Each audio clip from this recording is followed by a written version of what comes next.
Efemérides beligerantes, el día de la fecha, y como les estuve anticipando un poquito en las redes sociales, esta semana se cumplieron los años de dos grandes discos de nuestro rock argentino.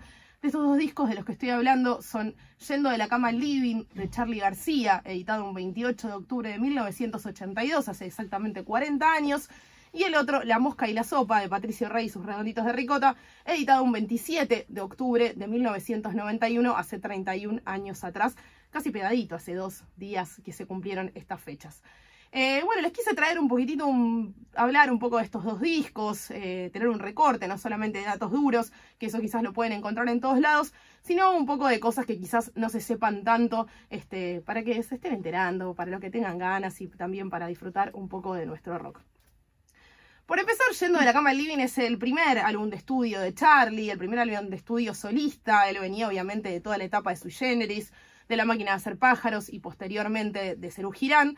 Y se decide tirar, después de lo que es la separación de Serú, a hacer su primer disco solista, que es Yendo de la cama al living / Puis Angelical, que ahora voy a estar hablando un poquitito de qué se trata esto. Estuvo grabado en los estudios Guión y Panda en agosto de ese año, con batería de Willy Iturri, que es de Hit, si ustedes lo conocen, Bullot, Iturri y Tot, y con Amilcar Gilabert como ingeniero de sonido y producción. Este disco entró en los 100 mejores canciones del rock argentino, en número 26, por Yendo de la cama al living, clásico de Charly, por los 1000 de los mejores discos de 1982 en el número 68, y con los mejores discos también de 1982 en el número 53. Lo iban a presentar en Ferro el 26 de diciembre de ese año del 82, todavía con dictadura de fondo. Este es el famoso show de No Bombardé en Buenos Aires, un show muy emblemático de Charly, donde sale en un Cadillac rosa al escenario y donde el show termina con el No Bombardé en Buenos Aires y un estruendo de bombas y de ruidos, que estamos hablando de una época donde todavía la gente estaba saliendo de la dictadura, todavía no estábamos en democracia. Todo eso generó un revuelo para la gente que estaba ahí en Ferro, muy fuerte, muy grande, y es un show épico que todos los que saben un poquito de rock o han investigado en algún momento deben recordarlo, los que tuvieron la suerte de vivirlo o haberlo leído en algún momento de qué se trató. Perdón, Lili, ¿de qué año era este show? 1982, en diciembre de 1982, lo presentan el 26 en el Club Ferrocarril Oeste, en la cancha de Ferro, y el show, el disco había salido en octubre de ese año. Ok, sí, también el contexto de Guerra Malvinas y todo eso. Exactamente. Hay algo de la Guerra de Malvinas que está muy presente. Charly escribe este disco casi, escribe las letras de este disco casi en pleno contexto de la Guerra de Malvinas, saliendo, como decía hasta recién, de Serú Girán y saliendo de una época de mucha represión y mucha, digamos, cuestión turbia con lo que era la música nacional. Y era una época donde prácticamente censura, estaba todo ¿no? prohibido, exactamente. Y todo lo que se podía hacer era en contexto de bandas que no dijeran nada. Hay un disco de La máquina de hacer pájaros que se llama Película, que ya lo he traído acá, que muestra un poco a ellos saliendo de una película de terror, y años después nos enteramos que eso tenía que ver con una especie de eufemismo que ellos hacen por lo que estaba sucediendo.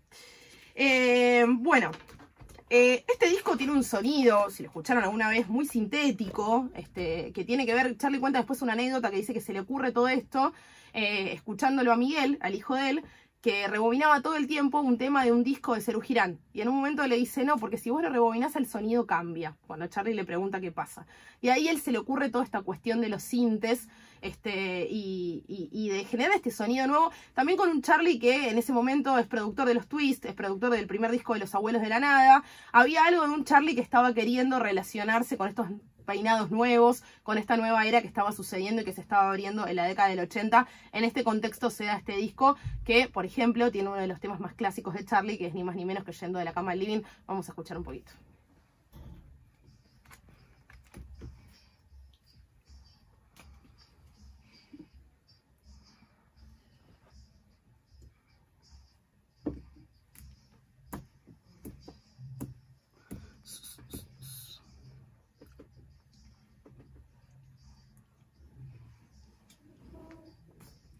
Bueno, justo agarramos la parte más sonora del disco, donde se puede escuchar bien, o del tema, mejor dicho, donde se puede escuchar bien toda esta cuestión de los sintes, de los que estaba hablando recién. Sí que nunca lo han escuchado, es un disco muy clásico, pero un poco haciendo referencia a lo que decía.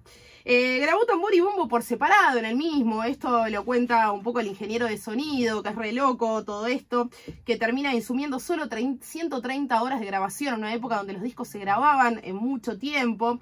El disco cuenta Gilabert, o como se diga, lo mezclan y graban 2 veces porque Charlie no estaban como del todo convencidos con el sonido, entonces deciden mezclarlo y grabarlo 2 veces. Peperina, que es el último disco de Serú Girán previo a obviamente Yendo de la Cama al Living, ya tenía un sonido diferente a lo que es La Grasa de las Capitales, que es el disco anterior de Serú Girán. Bueno, había un cierto avance en este Charly García que no es casual, obviamente, que llega a ser esta casi que obra conceptual para nuestro rock. Adentro del disco había una frase del empaque que Charly saca de una entrevista del Expreso Imaginario que lee, y esta frase la dice Pete Townshend, que es el líder de los Who. Esta frase decía lo siguiente: si grita pidiendo verdad en lugar de auxilio, si se compromete con un coraje que no está seguro de poseer, si se pone de pie para señalar algo que está mal pero no pide sangre para remediarlo, entonces es rock and roll. Bueno, esta frase a Charly se ve que le queda dando vueltas y estaba adentro del empaque de la versión original de Yendo de la Cama al Living. Obviamente si ahora lo compran vienen todos en Digipack, todas estas cosas no se ven, pero si tienen acceso a lo que es el disco original, ahí adentro estaba esta frase y un poco vaticina lo que tenía que ver con el contexto sociopolítico de la época. Lo que les decía hace un rato es que en 1991 lo editan junto con Pubis Angelical, que llega a ser el número 1. Este disco se llama Yendo de la Cama al Living / Pubis Angelical. Bueno, Pubis Angelical es completamente instrumental. Y es la banda sonora del film de Raúl de la Torre, basado en la novela de Manuel Puig de 1979. Bueno, Charly también juega un poco con todo esto. Digo, saca un disco de 8 canciones, pero también le agrega una parte instrumental que en realidad es la banda sonora de una película. Y hay algo de todo esto, que la mixtura de un poco de las artes, que está presente en el disco y en la manera de hacer este disco para Charly. Como recomendación hay un libro de Martín Sarielo, que es un gran escritor del rock, ¿no? Bombardeo en Barrio Norte, se llama, es del 2016, y toma solo este disco para hablar de Charly en los 80. Cuenta cómo se separa de Serú, bueno, empieza, como decía hasta hace un rato, a ser parte de las nuevas generaciones, a grabar a las nuevas bandas que en ese momento estaban en boga, y desmenuza las canciones uno por uno en el orden que salen en el disco, y habla un poco de toda esta relación entre Charly, entre las artes, y todo lo que se da en este primer disco solista, que además, ni más ni menos, es un disco que le da una popularidad a Charly García inmensa, más allá que venía de toda su historia con sus bandas, y eso es bastante loco, porque en general un artista que ya se hace conocido con sus discos solistas, es porque viene con todo el bagaje de la banda y la gente lo va a ver igual, a ver qué onda que hace con su disco solista. Bueno, en el caso de este primer disco de Charly es todo lo contrario, y por primera vez llega a ser un estadio, después de haber tenido igualmente bandas fundacionales en el rock nacional, particularmente como fueron Sui Generis y Serú Girán. Les recomiendo nuevamente el libro de Martín Sarielo, No Bombardeo en Barrio Norte, del 2016, lo buscan en cualquier lado y lo encuentran si quieren saber mucho más de este disco, Yendo de la Cama al Living, Pubis Angelical, clásico, primer disco solista de Charly García. Y ahora sí, nos vamos con la segunda parte de esta columna, que tiene que ver con otro disco, con el otro disco que les dije y les anticipé un poquito al principio, que es La Mosca y la Sopa, disco de Los Redondos, de Patricio Rey y sus Redonditos de Ricota, editado el 27 de octubre de 1991 y grabado en Del Cielito, obviamente como todos los discos de Los Redondos, con producción propia. Empieza con Toxi Taxi, vamos a escuchar.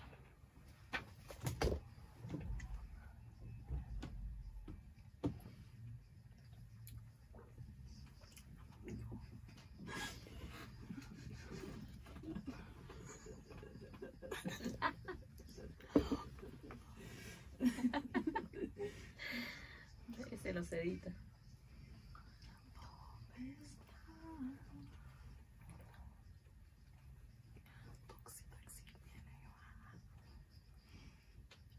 Y tu sombra va detrás. Dios casero, tal vez son los secretos para hacer negocio también.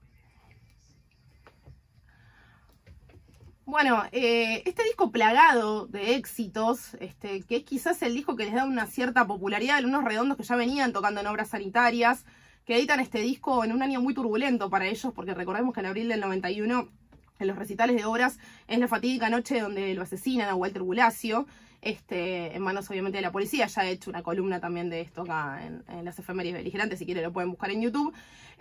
Bueno, en el contexto de todo esto, unos redondos que venían sumando cada vez mayor popularidad y que habían cambiado sustancialmente su público, se graba y sale a la luz el disco, para mí, si bien del otro lado me podrán decir casi todos los discos de Los Redondos están plagados de éxitos, sí, pero este particularmente es un éxito atrás del otro. La lista de canciones empieza con Toxi Taxi, que es lo que estamos escuchando, Fusilados por la Cruz Roja, un poco de amor francés que nos hemos cansado de escucharlo en las radios y sigue sonando en todos lados, Mi Perro Dinamita, otro tema muy escuchado, Blues de la Artillería, Tarea Fina, El Pibe de los Astilleros, Las Minitas ama a los payasos y La Pasta de Campeón, frase que ha estado grabada en el corazón y en todos los barrios, esquina de los barrios, para los que somos un poquito más grandes. Nueva Roma, Sanando las heridas, y cerraba con Queso Ruso, un tema que también un poco hablaba del contexto histórico que se estaba viviendo y que tenía que ver con el hecho de la Guerra del Golfo, de la caída del muro de Berlín y de cosas que estaban pasando a nivel mundial muy fuertes.